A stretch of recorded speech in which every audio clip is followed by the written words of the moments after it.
Hi, നമ്മൾ ഇതുവരെ entrepreneurs ആയിട്ടുള്ള ഒരുപാട് പേരെ നമ്മളെ പോഡ്കാസ്റ്റിൽ പരിചയപ്പെടുത്തിയിട്ടുണ്ട്. അപ്പോൾ ഇന്ന് നമ്മൾ പരിചയപ്പെടുത്താൻ പോകുന്നത് വളരെ വ്യത്യസ്തമായ ഒരു വ്യക്തിയാണ് പരിചയപ്പെടാൻ പോകുന്നത്. നിങ്ങൾക്ക് ഒരുപാട് ബിസിനസ്സിൽ അതേപോലെ ഇൻവെസ്റ്റ്മെൻറ്റിൽ റിയൽ എസ്റ്റേറ്റിലൊക്കെ ലേൺ ചെയ്യാൻ പറ്റിയൊരു എപ്പിസോഡായിരിക്കും ഇത്.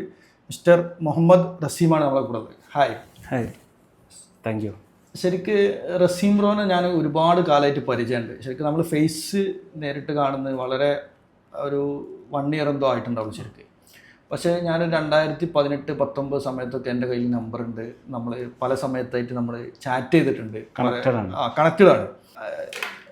ഒരു ബിസിനസ്സുകാരന് ഏറ്റവും കൂടുതൽ വേണ്ട, അല്ലെങ്കിൽ ഒരു വ്യക്തിക്ക് അയാൾ ഗ്രോ ചെയ്യാൻ വേണ്ട നെറ്റ്വർക്കാണെന്ന് പറയും. അതെ, ഞാൻ അതിലൊരു പുലിയായിട്ടാണ് ആദ്യം ഞാൻ റസീമിനെ കാണുന്നത്. ശരിക്ക് റസീം എങ്ങനെ നെറ്റ്വർക്കിന് ഇത്ര ഇമ്പോർട്ടൻ്റ് ഉണ്ടെന്ന് മനസ്സിലാക്കാൻ കാരണം? നെറ്റ്വർക്ക് എന്ന് പറഞ്ഞു കഴിഞ്ഞാൽ ഐഡിയലി നെറ്റ്വർക്ക് എന്നാണ് ഞാൻ മനസ്സിലാക്കിയൊരു. ഞാൻ എന്താ വെച്ച് കഴിഞ്ഞാൽ അത് ഒരുപാട് അവസരങ്ങളിലൂടെ, അല്ലെങ്കിൽ ഞാൻ കഴിഞ്ഞു പോയ പല മേഖലയിൽ നിന്ന് മനസ്സിലാക്കിയൊരു സംഭവമാണ്. കാരണം നെറ്റ്വർക്ക് ഉണ്ടായാൽ നമുക്ക് നെറ്റ്വർക്ക് ഉണ്ടാക്കാൻ പറ്റുള്ളൂ എന്ന് ഞാൻ പഠിച്ചെടുത്തൊരു കാര്യമാണ്. പല ആളുകളെ കൂടെ സഞ്ചരിപ്പും മനസ്സിലാക്കിയൊരു കാര്യമാണ്. അപ്പം ഇനി റസീമിൻ്റെ ഒരു ജേണി എനിക്ക് തോന്നുന്നു പബ്ലിക്കിൽ എവിടെ അത്ര ഇല്ല. പക്ഷേ റസീമാണെങ്കിൽ ഒരു തീയിൽ കുരുത്തൊരു സംരംഭകനാണ്, അതേപോലെ തന്നെ ഒരു എക്സിക്യൂഷൻ ചെയ്യുന്ന ആളാണ്, ഒരു എന്താ പറയുക, ഒരു കണക്ടറാണ്, ഒരു നെറ്റ്വർക്കറാണ്, എല്ലാമാണ്. അപ്പോൾ എനിക്കറിയുന്ന കുറച്ച് റസീമിൻ്റെ കഥകളുണ്ട്. അതല്ലാത്ത കുറച്ച് കഥകളും കൂടി റസീം ഇത് പറയണമെന്നുണ്ട്. കാരണം 18-ാമത്തെ വയസ്സിൽ സ്വന്തമായിട്ട് ലോറിയൊക്കെ ഉണ്ടായിരുന്ന ഒരു വ്യക്തി എന്ന് പറഞ്ഞാൽ അപ്പോൾ എത്രത്തോളം സംരംഭക മൈൻഡ് സെറ്റ് ഉണ്ട് എന്നുള്ളത്. അതെങ്ങനെയാണ് ശരിക്കും നിങ്ങൾ പഠിച്ചതൊക്കെ ഇവിടെ? ഞാൻ ബേസിക്കലി കാലിക്കറ്റാണ്. ഞാൻ അതിന് ശേഷം എൻ്റെ +2 ശേഷം ഞാൻ കോഴിക്കോട് ആസ്റ്റർ മിംസിലാണ് കോർപ്പറേറ്റ് പോയിട്ടുണ്ടപ്പോൾ. എൻ്റെ ബിഗിനിങ് തുടങ്ങുന്ന തന്നെ ഒരു കോർപ്പറേറ്റ് വേൾഡാണ്. എല്ലാവരും കോർപ്പറേറ്റ് എന്ന് പറഞ്ഞ് തുടങ്ങുമ്പോൾ തന്നെ എൻ്റെ +2 കാലഘട്ടം, ഞാൻ 17-ാം വയസ്സ് കഴിഞ്ഞ സമയത്ത് തന്നെ ഞാൻ പിന്നെ നെക്സ്റ്റ് എൻ്റെ ഒരു കരിയർ സ്റ്റാർട്ട് ചെയ്തത് ആസ്റ്റർ മിംസ് കാലിക്കറ്റാണ്. അപ്പോൾ അന്ന് ആസ്റ്റർ ശരിക്കും കോർപ്പറേറ്റ് ആയിട്ടുണ്ടാവില്ല. അന്ന് ബിഗിനിങ് ആണ്, ആസ്റ്ററിൻ്റെ ബിഗിനിങ് ആണ്. അന്ന് ഫസ്റ്റ് ഹോസ്പിറ്റൽ കാലിക്കറ്റാണ്. ഇന്ത്യയിലെ ഫസ്റ്റ് ഹോസ്പിറ്റൽ കാലിക്കറ്റാണ്. അവിടെ നിന്നാണ് ഞാൻ എൻ്റെ പിന്നെ പ്രൊഫഷണൽ കരിയർ ആരംഭിക്കുന്നത്. അതെന്തായിരുന്നു അവിടെ ഞാൻ നഴ്സിംഗ് സ്റ്റുഡൻ്റ് ആയിട്ടാണ് പഠിക്കാനാണ് പോയിട്ടത്. അവിടെ പിന്നെ ആദ്യം പഠിച്ചു, അതിനുശേഷം ഞാൻ എംപ്ലോയി ആയിട്ട് ജോലി കയറി. അപ്പോൾ അവിടെ അന്ന് നിങ്ങൾ പോണത് ബിഗിനിങ് ആയതുകൊണ്ട് തന്നെ അന്ന് ഇതിപ്പോൾ ചെയർമാനായിട്ടുള്ള ആസാദ് മൂപ്പനൊക്കെ അവിടെ സ്ഥിരമായിട്ടുണ്ടാവാറുണ്ടോ? ആസാദ് മൂപ്പൻ ഞാൻ മനസ്സിലാക്കിയെടുത്തോളം അന്ന് അദ്ദേഹം പിന്നെ വൺസ് ഇൻ എ മന്ത് അല്ലെങ്കിൽ കാരണം GCC ഓപ്പറേഷൻ ഉണ്ട്. അദ്ദേഹം വളരെ അഗ്രസീവായിട്ട് മൂവ് ചെയ്തുകൊണ്ടിരിക്കുന്ന ഒരു സമയമാണ്. മിംസിൻ്റെ ബിഗിനിങ് ആണ്. ഒരു ടീമിനെ നമ്മൾ പിന്നെ ബിസിനസ്സിനെ സംബന്ധിച്ചിടത്തോളം പിന്നെ മനസ്സിലാക്കിയ കാര്യം, അവിടുന്ന് നമ്മൾ ലേൺ ചെയ്ത കാര്യം നമ്മൾ ഒന്നും കൂടി റിവ്യൂ ചെയ്യുമ്പോൾ ഒരു ഡ്രീമുണ്ട്, ഒരു തീമുണ്ട്, ഒരു ടീമുണ്ട്. ഇത് അവിടുന്ന് ഞാൻ മനസ്സിലാക്കിയൊരു കാര്യമാണ്. അദ്ദേഹത്തിന് ഒരു വിഷൻ ഉണ്ടായിരുന്നു, അതാണ് ഡ്രീം. ഒരു തീമുണ്ട്, ഹോസ്പിറ്റൽ എന്നുള്ളൊരു തീമിലൂടെയാണ് അത് സ്വായത്തമാക്കിയത്. അതിനൊരു ടീമിനെ അദ്ദേഹം ബിൽഡ് ചെയ്തു. അങ്ങനെയാണ് ആ ഒരു ആസ്റ്റർ പിന്നെ ഹെൽത്ത് സെക്ടറിൽ ഇന്ത്യയിലൊരു റവല്യൂഷനാണ്. ആ റവല്യൂഷൻ്റെ ഒരു എങ്ങനെ കൊടുക്കുക എന്നുള്ളത് അതായിരുന്നു വിഷനായിട്ട് അവർ സെറ്റ് ചെയ്തിട്ടുണ്ടായിരുന്നത്. അപ്പം 2002 മുതൽ 2009 വരെ ആസ്റ്ററിൽ തന്നെ ആയിരുന്നു വർക്ക് ചെയ്തു. അവിടെ തന്നെ വർക്ക് ചെയ്തു. അവിടുന്ന് ആദ്യം PG ഡിപ്ലോമ എന്തായിരുന്നു? അല്ല, ആദ്യം ത്രിവത്സര 3 വർഷത്തെ കോഴ്സായിരുന്നു, ഡിഗ്രി ആയിരുന്നു. പിന്നെ ഡിപ്ലോമ ആയിരുന്നു. അതിനുശേഷം അവിടെ 4 വർഷത്തോളം വർക്ക് ചെയ്തു. പിന്നെ ഒരു 2 ഇയർ ഗ്രാജുവേഷൻ. പിന്നെ ബാംഗ്ലൂർ. അപ്പോൾ ഈ സർട്ടിഫിക്കേഷൻ ഒക്കെ എങ്ങനെ കിട്ടത്? സർട്ടിഫിക്കേഷൻ അത് നഴ്സിംഗ് കൗൺസിലാണ്. നേരിട്ട് ഗവൺമെന്റ് സർട്ടിഫിക്കേഷൻ ഒക്കെ തന്നെ? നേരിട്ട് ഗവൺമെന്റ് സർട്ടിഫിക്കേഷൻ തന്നെയാണ്. പിന്നെ അവിടെ പഠിക്കുന്ന സമയത്ത് ഒരുപാട് പിന്നെ നമുക്ക് ഇൻ ഡീപ്ലി പഠിക്കാനുള്ള ഒരു അവസരം ഉണ്ടായി. കാരണം എന്താ വെച്ച് കഴിഞ്ഞാൽ ഞാൻ അവിടെ പഠിച്ചതിന് ശേഷം എനിക്ക് പഠിപ്പിക്കാനുള്ളൊരു അവസരം ഉണ്ടായി. ടീച്ചറായി. അതായത് നമ്മളുടെ ഡിപ്ലോമ സ്റ്റുഡൻസ് ഉണ്ട്, വ്യത്യസ്തമായ ഡിപ്ലോമ സ്റ്റുഡൻസ് ഉണ്ട്. അവരെ പഠിപ്പിക്കുക എന്നുള്ളത്, അതായത് പുതിയ സ്റ്റാഫ് വരുന്നവരുടെ ഇൻഡക്ഷൻ പ്രോഗ്രാമൊക്കെ ഞാനായിരുന്നു ഹാൻഡിൽ ചെയ്തിരുന്നത്. അതെങ്ങനെ? അപ്പോൾ നിങ്ങൾ ഈ കോഴ്സ് കഴിഞ്ഞ് ഇറങ്ങി നിങ്ങൾ പിന്നെ അതിനിടയിൽ എന്താ ബാംഗ്ലൂർ എന്താ പഠിക്കാൻ പോയോ? ഇത് 2009 ശേഷമാണ് ബാംഗ്ലൂരിലേക്ക് പിന്നെ പോയത്. ഈ ഗ്യാപ്പിൽ തന്നെ അല്ല, അവിടെ ഉള്ള സമയത്താണ്, മിംസിലുള്ള സമയത്ത് തന്നെയാണ് ഗ്യാപ്പ് എടുത്ത് പോയി. മിംസിന്ന് ഗ്യാപ്പ് എടുത്തിട്ടാണ് ഞാൻ പഠിക്കാൻ പോയി. അപ്പോൾ എങ്ങനെ നിങ്ങൾ ടീച്ചിങ്ങിലേക്ക് പിന്നെ ഷിഫ്റ്റ് ആയത്? ഈ നഴ്സിംഗ് ടീച്ചിങ്ങിൽ ഞാൻ പാഷൻ കണ്ടെത്തിയതെന്ന് വെച്ച് കഴിഞ്ഞാൽ, നമുക്ക് ഏറ്റവും കൂടുതൽ അറിവ് സ്വന്തമാക്കണം എന്നുണ്ടെങ്കിൽ നമ്മൾ എപ്പോഴും ഓർമ്മിച്ചെടുക്കണമെങ്കിൽ നമ്മൾ മറ്റുള്ളവരെ പഠിപ്പിക്കുക എന്നുള്ളതാണ്, ഒരു ഗിവർ ആവുക എന്നുള്ളതാണ്, എപ്പോഴും കൊടുത്തുകൊണ്ടിരിക്കുക. അപ്പൊ നമുക്ക് ഈ യൂണിവേഴ്സ് എന്ത് ചെയ്യും, നമുക്ക് ഇങ്ങനെ തന്നുകൊണ്ടിരിക്കും, നമുക്ക് തന്നുകൊണ്ടിരിക്കും. അപ്പൊ നമ്മളെപ്പോഴും ഒരു നമ്മളത് തേടിക്കൊണ്ടിരിക്കും. നിങ്ങൾ എന്താണോ തേടുന്നത് അത് നിങ്ങളെയും തേടുന്നുണ്ട് എന്നുള്ളതാണല്ലോ. അതൊരു സ്വാഭാവിക സാധനമാണ്. അതെ അതെ. അപ്പൊ അങ്ങനെ നിങ്ങൾ ടീച്ചിങ്ങിൽ ഒന്ന് എത്ര വർഷം ടീച്ചറായിട്ട്? അവിടെ ടോട്ടൽ ഞാൻ 2009 വരെ ഉണ്ടായിട്ടുള്ളൂ. അതിനുശേഷം 2 ഇയർ ഗ്രാജുവേഷന് വേണ്ടി ഞാൻ മംഗലാപുരം ബാംഗ്ലൂർ യൂണിവേഴ്സിറ്റിന്റെ കീഴിൽ ഒരു 2 വർഷം മംഗലാപുരം പഠിച്ചു. ഒരു പുറം ജീവിതം ആസ്വദിച്ചു. ആ സമയത്ത് വീട്ടിൽ നിന്ന് വിട്ടു നിന്നിട്ടാണ്. പിന്നെ എന്താ വെച്ച് കഴിഞ്ഞാൽ അത് എനിക്ക് വളരെ പിന്നെ എളുപ്പത്തിൽ കംപ്ലീറ്റ് ചെയ്യാൻ പറ്റി. കാരണം നല്ല ബേസ് ഉണ്ടായിരുന്നു. ആ ബേസ് കോളേജിൽ പോക്കുണ്ടാവില്ല. സത്യം പറഞ്ഞാൽ കോളേജിൽ ഞാൻ പോയിട്ടുണ്ടായിരുന്നു.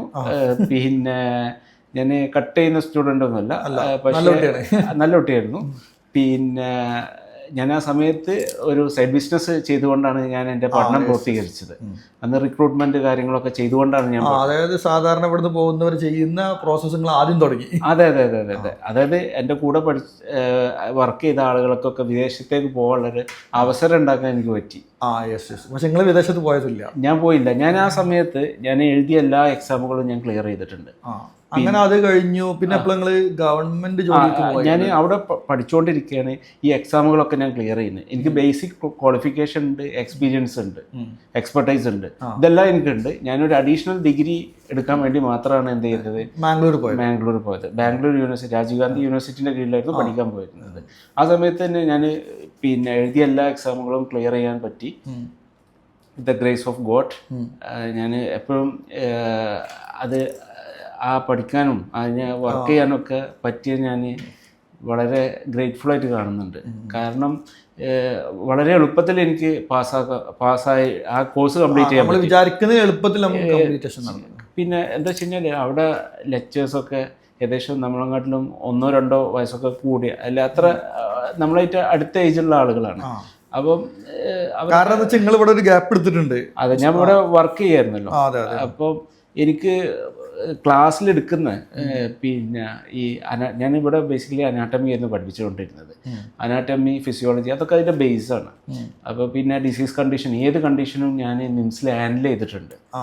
ഡിപ്പാർട്ട്മെന്റ് എല്ലാം കവർ ചെയ്യാൻ പറ്റിയിട്ടുണ്ട്. ഞാൻ പിന്നെ ക്ലിനിക്കൽ ഇൻസ്ട്രക്ടറായിട്ട് വർക്ക് ചെയ്തിട്ടുണ്ട്, പിന്നെ പേഷ്യൻ്റ് കൗൺസിലറായിട്ട് വർക്ക് ചെയ്തിട്ടുണ്ട്. അതായത് അത്തരം കാര്യങ്ങളൊക്കെ ചെയ്തതുകൊണ്ട് എനിക്കെല്ലാം ഹാൻഡ്സ് ഓൺ എക്സ്പീരിയൻസ് ഉണ്ടായിരുന്നു. പിന്നെ ഉത്തരം ഭയങ്കര കറക്റ്റായിട്ടുണ്ടാവും, എല്ലാം ഉണ്ടായിരുന്നു. ഞങ്ങൾ പിന്നെ ഈ ഒരു MNC കമ്പനിയുടെ ഫോർമാറ്റിൽ തന്നെ ഇരുന്നത് പോയിട്ടുണ്ട്. മിംസ് തുടങ്ങിയത് തന്നെ ഒരു MNC ആയിട്ടാണ്. അവരെ അടിത്തറ സ്ട്രോങ് ആയിരുന്നു. എല്ലാ സിസ്റ്റം പ്രോസസ്സ് ട്രെയിനിങ് ഉണ്ട്, എല്ലാം ഉണ്ട്. എല്ലാം വെൽ സ്ട്രക്ചേർഡ് ആയിട്ടാണ് മിംസ് സ്റ്റാർട്ട് ചെയ്തത്. അപ്പോൾ ഒരു SOP ഉണ്ടാവും. കോഴിക്കോട് അതിനുശേഷം വന്നവരാണെങ്കിലും അതിനു മുമ്പ് വന്നവർക്കൊന്നും ഈ ഒരു ലെവലിലേക്ക് വളരാൻ പറ്റിയിട്ടില്ല. ആ വിഷനാണ് അവരെ മുന്നോട്ട് കൊണ്ടുവന്നത്. ഇപ്പോഴും ആ വിഷനിൽ അവർ മുന്നോട്ട് പോയിക്കൊണ്ടേയിരിക്കുന്നത്. അപ്പോൾ അങ്ങനെ നിങ്ങൾ മിംസിൽ തിരിച്ച് കോളേജിൽ പോയി. പിന്നെ അവിടുന്ന് പിന്നെ എന്താ ഉണ്ടായി? അവിടുന്ന് ഞാൻ എഴുതിയ എല്ലാ എക്സാമുകളും പാസ്സായി. വിദേശത്തേക്ക് പോകാനുള്ള അവസരം കിട്ടി. സൗദിയിലേക്ക് അന്ന് എനിക്ക് ഒരു 10,000 റിയാല് വിത്ത് ഫാമിലി സ്റ്റാറ്റസോട് കൂടി സൗദി റെഡ് ക്രസൻറ്റിലൊക്കെ ഞാൻ ഓഫർ ലെറ്റർ റിസീവ് ചെയ്തു. അതിന് പിന്നെ എൻ്റെ എല്ലാ സർട്ടിഫിക്കറ്റും അറ്റസ്റ്റേഷൻ എല്ലാം കഴിഞ്ഞതാണ്. ആ സമയത്ത് ഞാൻ എഴുതിയ കേരള PSC പാസ്സായി. പിന്നെ UPSCകൾ ഉണ്ടായിരുന്നു, ESI. അതേപോലെ എക്സാം എന്റർടൈൻമെന്റ് എക്സാം. കാരണം എല്ലാ എക്സാമുകൾക്കും നമ്മൾ എന്ത് ചെയ്തിട്ടുണ്ട്, അപേക്ഷിച്ചിട്ടുണ്ട്. അപ്പം എഴുതുകയും ചെയ്യും. അത് വളരെ ലാഘവത്തോടു കൂടി എഴുതിയത്, അതിനായിട്ടൊന്നും പ്രിപ്പയർ ചെയ്തിട്ടില്ല. പക്ഷെ എഴുതിയെല്ലാം ക്ലിയർ ചെയ്യാം. കല്യാണം കഴിഞ്ഞെന്നാ? അത് 2012 കല്യാണം കഴിഞ്ഞത്. അതായത് മിംസിൽ നിന്ന് ഇറങ്ങി മിംസിൽ നിന്ന് ഇറങ്ങി തിരിച്ചു കോളേജിൽ പോയി മംഗലാപുരത്ത് പോയി തിരിച്ചു ഇവിടെ വന്നതിന് ശേഷം ഞാൻ ഒരു 1 ഇയറിൽ ഇവിടെ നാട്ടിലൊരു വേറൊരു ഹോസ്പിറ്റലിൽ എൻ്റെ കസിൻ്റെ ഒരു ഹോസ്പിറ്റലിൽ ഞാൻ വർക്ക് ചെയ്യണ്ടായി. അവിടെ ഒരു അഡ്മിനിസ്ട്രേറ്റീവ് അസിസ്റ്റന്റ്, അതായത് നമ്മൾ മിംസിൽ പ്രാക്ടീസ് ചെയ്തതൊക്കെ ഇവിടെ ഇംപ്ലിമെന്റ് ചെയ്യാൻ വേണ്ടിയിട്ടുള്ളൊരു ഒരു എളിയ ശ്രമമാണ് നടത്തിയിട്ടുണ്ടായത്. ഏകദേശം ഒരു 1 ഇയർ അസൈൻമെന്റ് ആയിരുന്നു അത്. അപ്പോഴാണ് ആ സമയത്ത് PSC ഒരാൾ ജോലിയിൽ കയറുന്ന എക്സാം കഴിഞ്ഞ് അതിന് ശേഷം കുറേ പരിപാടികളുണ്ട്. ആ പ്രോസസ്സിലൂടെ നടക്കുന്ന സമയത്താണ് നിങ്ങൾ ഇപ്പുറത്ത് ഇവിടെ ഇത് ബിൽഡ് ചെയ്ത് കൊടുത്തത്. അതെ. അതിന് ശേഷം നേരെ ഞാൻ ഏതായിരുന്നു അന്ന് PSC ഏത് കിട്ടിയത്? ഞാൻ കേരള PSC. ഏതായിരുന്നു department? Health service, department of health service ആണ്. അങ്ങനെ അതിൽ ജോയിൻ ചെയ്തു. പിന്നെ ഞാൻ ഫസ്റ്റ് അസൈൻമെന്റ് എവിടെയായിരുന്നു? എനിക്ക് പോസ്റ്റിംഗ് വന്നത് കോട്ടയത്താണ്. അവിടെ പോസ്റ്റ് ഇല്ലാത്തത് കൊണ്ട്, ഇത് ഡിസ്ട്രിക്ട് റിക്രൂട്ട്മെന്റ് ആണ്, പോസ്റ്റ് ഇല്ലാത്തത് കൊണ്ട് എനിക്ക് തലശ്ശേരി പോസ്റ്റ് കിട്ടി. ഒന്നും കൂടി ഈസിയായി. ആ സമയത്താണ് ഞാൻ അടുത്തൊരു സംരംഭം തുടങ്ങുന്നത്. സംരംഭം കൂടെ ഉണ്ട്. എൻ്റെ അപ്പോൾ അടുത്ത ചോദ്യം കേട്ടോ, നിങ്ങൾ മിംസിൽ നിൽക്കുന്ന സമയത്ത് നിങ്ങൾക്ക് എന്തെങ്കിലും സംരംഭം ഉണ്ടോ? മിംസിൽ നിൽക്കുമ്പോഴാണ് അവിടുന്ന് അപ്പോഴാണ് ഞാൻ ഈ റിക്രൂട്ട്മെന്റിന്റെ പ്രോസസ്സ് തുടങ്ങിയിട്ടുണ്ടായിരുന്നത്. ലോറി ബിസിനസ് എന്തായിരുന്നു? ലോറി അതിന് ശേഷമാണ് വരുന്നത്. ലോറി ബിസിനസ് വരുന്നത്. പിന്നെ ബസ് വാങ്ങിയത് അതിന്റെ തൊട്ടപ്പുറത്ത്. അപ്പൊ മിംസിൽ നിൽക്കുമ്പോഴാണ് ഈ പ്രോസസ്സ് നടക്കുന്നത്. മിംസ് കഴിഞ്ഞു. പിന്നെ ഞാൻ മംഗലാപുരത്ത് പോയപ്പോഴൊക്കെ റിക്രൂട്ട്മെന്റ് ആണ് നടക്കുന്നത്. പിന്നെ ഞാൻ അപ്പൊ ഈ ബസ് ലോറി ബിസിനസ് ഒക്കെ വിട്ടിട്ടുണ്ടോ ഈ റിക്രൂട്ട്മെന്റ് പ്രോസസ്സ് നടക്കുമ്പോൾ? ഇല്ല, അത് തുടങ്ങിയില്ല. അതിന്റെ മുമ്പാണ് റിക്രൂട്ട്മെന്റ്. റിക്രൂട്ട്മെന്റ് ആണ് നിങ്ങൾ ആദ്യത്തെ ബിസിനസ് എന്ന് വേണമെങ്കിൽ പറയാം. വലിയ ബിസിനസ്. അതെ. ചെറിയ ബിസിനസ് കുറെ ഉണ്ടാവില്ല. അപ്പോൾ അങ്ങനെ റിക്രൂട്ട്മെന്റ് ബിസിനസ് കഴിഞ്ഞു, തിരിച്ച് നിങ്ങൾ നാട്ടിലേക്ക് വന്നു, ഒരു ഫാമിലി ബിസിനസിന്റെ ഭാഗമായിട്ട് ബിൽഡ് ചെയ്യാൻ കൂടി. എക്സാം അല്ല, ഞാൻ ഫാമിലി ബിസിനസ്സിലേക്ക് ആവുന്നതിന് മുമ്പ് ഞാൻ പിന്നെ ഗവൺമെന്റ് സർവീസിൽ കയറി. ആ സമയത്ത് തന്നെ ഇപ്പം എനിക്ക് എക്സാമുകളൊക്കെ ക്ലിയർ ചെയ്യാൻ പറ്റി. അപ്പം അതേപോലെ പല ആളുകളും പിന്നെ അന്ന് കോഴിക്കോട് വർക്ക് ചെയ്യുന്നവരൊക്കെ ലീവ് എടുത്തിട്ട് കോട്ടയത്തോ അല്ലെങ്കിൽ പാലയിലൊക്കെ പോയിട്ടാണ് ട്രെയിനിങ് എടുക്കുന്നത്. PSCക്ക് മാത്രമല്ല, അന്ന് വിദേശത്തേക്ക് പോകണമെങ്കിൽ MOH അത് എക്സാമുകളുണ്ട്. പിന്നെ യൂറോപ്യൻ കൺട്രീസിനാണെങ്കിൽ വേറെ എക്സാമുകളുണ്ട്. അപ്പം അതൊക്കെ ക്ലിയർ ചെയ്യാൻ വേണ്ടി അവർ ലീവ് എടുത്താണ് പോകുന്നത്. കോഴിക്കോട് അന്ന് അങ്ങനെ ട്രെയിനിങ് സെൻ്ററുകൾ ഇല്ല. അങ്ങനെയാണ് ഞാൻ മിംസിൽ തന്നെ വർക്ക് ചെയ്ത ഒരു ഫാക്കൽറ്റി ഉണ്ട്, അവർ വെച്ചുകൊണ്ട് ഞാൻ സ്റ്റാർട്ട് ചെയ്തു. ഇൻസ്റ്റിറ്റ്യൂട്ട് തുടങ്ങി.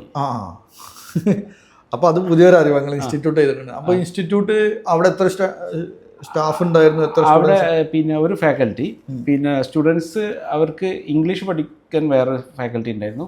അതായത് സബ്ജക്റ്റ് എക്സ്പേർട്ടായിട്ട് ഒരു ഫാക്കൽറ്റി. പിന്നെ നമ്മൾ ഗവൺമെന്റ് സർവീസിൽ വർക്ക് ചെയ്യുന്നതുകൊണ്ട് നമുക്ക് ഇവിടെ നിന്ന് ക്ലാസ് എടുക്കാൻ പറ്റില്ല. ഓക്കെ. അപ്പോൾ നിങ്ങൾ കോട്ടയത്താണ്? അപ്പോൾ തലശ്ശേരിയാണ്. പിന്നെ എൻ്റെ കൂടെ തന്നെ ജോലി ചെയ്തിരുന്ന ഒരാളും കൂടി എൻ്റെ കൂടെ പാർട്ണറായിട്ടുണ്ടായിരുന്നു. പിന്നെ അത് കൂടാതെ അവിടെ ഒരു സ്ട്രാറ്റജി ആണ് നമ്മൾ ബിൽഡ് ചെയ്തിട്ടുണ്ടായിരുന്നു. അതായത് നേരിട്ടൊരു ഇൻസ്റ്റിറ്റ്യൂട്ട് തുടങ്ങാൻ പോകുന്നതിന് പകരം അവിടെ റൺ ചെയ്തുകൊണ്ടിരിക്കുന്നത് ഈ ഒരു IELTS സ്ഥാപനം നടത്തുന്നവരുടെ കൂടെ അസോസിയേറ്റ് ചെയ്ത്. നിങ്ങൾക്ക് എന്തില്ല ഇതിന് വേണ്ടിയിട്ട് വലിയൊരു സെറ്റപ്പോ സിസ്റ്റം ഒന്നും ഉണ്ടാക്കാൻ പോകേണ്ടി സ്റ്റുഡൻസ് വന്നിരിക്കും. അതെ. അങ്ങനെ ആ ഒരു സ്ട്രാറ്റജിയാണ്. അത് എത്ര വർഷം റൺ ചെയ്തു? അത് ഏകദേശം 1 വർഷമേ റൺ ചെയ്യാൻ പറ്റുള്ളൂ. കാരണം ആ ഫാക്കൽറ്റി, ആദ്യത്തെ ഫാക്കൽറ്റി വളരെ നല്ല ഫാക്കൽറ്റി ആയിരുന്നു. അവരും ഇതുപോലെ ഒരു എക്സാം ഒക്കെ ക്ലിയർ ചെയ്തിട്ട് കാനഡയിലേക്ക് മൈഗ്രേറ്റ് ചെയ്യാൻ വേണ്ടി നിൽക്കുന്ന ഒരു സമയത്താണ് അവർ മൈഗ്രേറ്റ് ചെയ്തപ്പോൾ എനിക്ക് നെക്സ്റ്റ് നല്ലൊരു ഫാക്കൽറ്റിയെ കിട്ടിയില്ല. പിന്നെ അത് ഫാക്കൽറ്റി, അതായത് പീപ്പിൾ ഡ്രിവൺ ആയതുകൊണ്ട് തന്നെ അത് ക്ലോസ് ചെയ്യണം ഏറ്റവും നല്ലത് എനിക്ക് മനസ്സിലായി. അത് മുന്നോട്ട് കൊണ്ടുപോകാൻ പറ്റിയില്ല. അങ്ങനെ ക്ലോസ് ചെയ്യേണ്ടി വന്നു. പക്ഷേ ആ ഇൻസ്റ്റിറ്റ്യൂട്ട് അവിടെ റൺ ചെയ്യുന്നുണ്ടാവും. അപ്പോഴും അവർ IELTS നടക്കുന്നുണ്ടായിരുന്നു നമ്മളുടെ ഈ സബ്ജക്ട്. അത് കഴിഞ്ഞ് നിങ്ങൾ ഗവൺമെന്റ് സർവീസിൽ കയറി. പിന്നെ ഗവൺമെന്റ് സർവീസിൽ എന്തൊക്കെ മൂവ്മെന്റ് ഉണ്ടായിരുന്നു? പിന്നെ ഞാൻ കയറിയത് നഴ്സിംഗ് ഓഫീസർ ആയിരുന്നു. പിന്നെ ഞാൻ ഏകദേശം എത്ര PSC എഴുതിയിട്ടുണ്ടാവും? ഓർമ്മ ഉണ്ടോ? ഞാൻ കേരള ഗവൺമെന്റിൻ്റെ ഒരു 5ഓളം PSC എഴുതിയത്. എല്ലാം സെലക്ഷൻ ആയിരുന്നു. ആദ്യം പോസ്റ്റിംഗ് വന്നത് ഇതിലായിരുന്നു. അപ്പോൾ അങ്ങനെ തലശ്ശേരി കഴിഞ്ഞിട്ട് പിന്നെ എന്ത് സംഭവിച്ചു? തലശ്ശേരിയിൽ നിന്ന് അത് 5 മാസം അവിടെ വർക്ക് ചെയ്യാൻ പറ്റുള്ളൂ. കാരണം അപ്പോഴേക്ക് അവിടെ കോട്ടയത്ത് പോസ്റ്റ് വന്നു. പോസ്റ്റിലേക്ക് അങ്ങോട്ട് ഷിഫ്റ്റ് ചെയ്തു. അങ്ങനെ പിന്നെ ഞാൻ തലശ്ശേരിയിലേക്ക് 2011 2011 ഓഗസ്റ്റ് 1 ഞാൻ ജോയിൻ ചെയ്യുന്നത്. ഒരു 6 മാസക്കാലം ഏകദേശം ഡിസംബർ വരെ, 2011 ഡിസംബർ വരെ തലശ്ശേരി ജോലി ചെയ്തു. അതിനുശേഷം കോട്ടയത്ത് പോവാണ്. കോട്ടയത്ത് പോയിട്ട് അവിടെ ഒരു 6 മാസത്തോളം വർക്ക് ചെയ്തിട്ട് വർക്കിംഗ് അറേഞ്ച്മെൻ്റ് എടുത്തിട്ട് വീണ്ടും തിരിച്ച് കോഴിക്കോടേക്ക് വരികയാണ്. കോഴിക്കോട് വന്നു 2012 പകുതി ആയപ്പോൾ. കല്യാണം കഴിച്ചത് 2012 ആ സമയത്താണ് കല്യാണം കഴിച്ചത്. അപ്പോൾ നിങ്ങളൊരു ഗവൺമെൻറ് ജോലിക്കാരിയാണോ കിട്ടിയിട്ടുള്ളത്? അവള് പഠിച്ചുകൊണ്ടിരിക്കുകയായിരുന്നു. സ്റ്റഡിങ് എന്തായിരുന്നു പഠിച്ചത്? അവർ പിന്നെ ടീച്ചിങ് പ്രൊഫഷനിലേക്ക് വേണ്ടിയിട്ട് PG ആയിരുന്നു ചെയ്തുകൊണ്ടിരുന്നത്. എവിടെ PG പഠിച്ചിരുന്നത്? അവിടെ നാട്ടിൽ തന്നെ. ഓക്കെ. അപ്പോൾ അങ്ങനെ കല്യാണം കഴിഞ്ഞു, പിന്നെ നിങ്ങൾ ഫാമിലിയിലേക്ക് എത്തി, കോട്ടയത്ത് വർക്ക് ചെയ്യുന്നു. പിന്നെ ഞാൻ കോഴിക്കോടാണ് വർക്കിംഗ് അറേഞ്ച്മെന്റിൽ കോഴിക്കോടാണ്. പിന്നെ ആ വർക്കിംഗ് അറേഞ്ച്മെന്റ് ഒന്നും കൂടി എക്സ്റ്റെൻഡ് ചെയ്ത് കിട്ടി. ഏകദേശം 1 വർഷം കോഴിക്കോട് വർക്ക് ചെയ്യാണ്. തിരിച്ച് കോട്ടയത്തേക്ക് പോകുന്നു. പിന്നെ വർക്കിംഗ് അറേഞ്ച്മെന്റ് ക്യാൻസലായി. പകരം ഡിപ്ലോയ്മെന്റിൽ വീണ്ടും കോഴിക്കോട് നഴ്സിംഗ് സ്കൂളിൽ അധ്യാപകനായി വരികയാണ്. ഞാൻ നഴ്സിംഗ് സ്കൂളിൽ അധ്യാപകനായിട്ട് വന്നു. അങ്ങനെ വന്നതിന് ശേഷം അവിടെ വർക്ക് ചെയ്തതിന് ശേഷം ഒരു ഡെപ്യൂട്ടേഷൻ പോസ്റ്റ് മലപ്പുറത്ത് വരികയാണ്. ജില്ലാ കോർഡിനേറ്റർ, അസിസ്റ്റന്റ് ഡിസ്ട്രിക്ട് കോർഡിനേറ്ററായി സ്വച്ഛ് ഭാരത് മിഷന് നോട്ടിഫിക്കേഷനിൽ വിളിച്ചു.